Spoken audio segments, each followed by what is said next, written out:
টি10 লিগে তাসকিনের আগুন ঝরানো bowling. তাসকিনের bowling দেখে একই বলল ধারাভাষ্যকাররা। টি10 লিগের আজকের ম্যাচে দারুণ ছন্দে দেখা গেল বাংলাদেশি পেসার তাসকিন আহমেদকে। ছোট ফরম্যাটের এই প্রতিযোগিতায় যেখানে বোলারদের জন্য কাজটা বরাবরই কঠিন, সেখানে তাসকিন দেখালেন তার গতি, নিখুঁত লাইন লেন্থ আর বুদ্ধিমত্তার মিশ্রণ।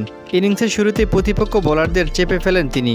মাত্র কয়েক বলের ব্যবধানে দুটি গুরুত্বপূর্ণ উইকেট তুলে নিয়ে ম্যাচের গতিপথ পাল্টে দেন। তাসকিনের প্রথম শিকার ছিল আক্রমণাত্মক ব্যাটার, যাকে একটি বাউন্সার ধরনের দুর্দান্ত বলে ক্যাচ তুলতে বাধ্য করেন। এরপরে ওভারে আরেক ব্যাটারকে ইনসুইং ডেলিভারিতে বোল্ড করে শিবিরে দ্বিতীয় ধাক্কা দেন তাসকিন। তার দারুণ এই স্পেল দেখতে দর্শকরাও খুবই উচ্ছ্বসিত ছিল। তাসকিনের বলে মুগ্ধ হন কমিটিতে থাকা ধারাভাষ্যকারও। তারা বলেন, টি10 লিগে এমন আগ্রাসী বোলিং খুবই কম দেখা যায়। ধারাভাষ্যকাররা আরও বলেন, তাসকিনের এই পারফরম্যান্স প্রমাণ করেছে তিনি ফরম্যাট যাই হোক দলে থাকলে পরিবর্তন আনতে পারেন।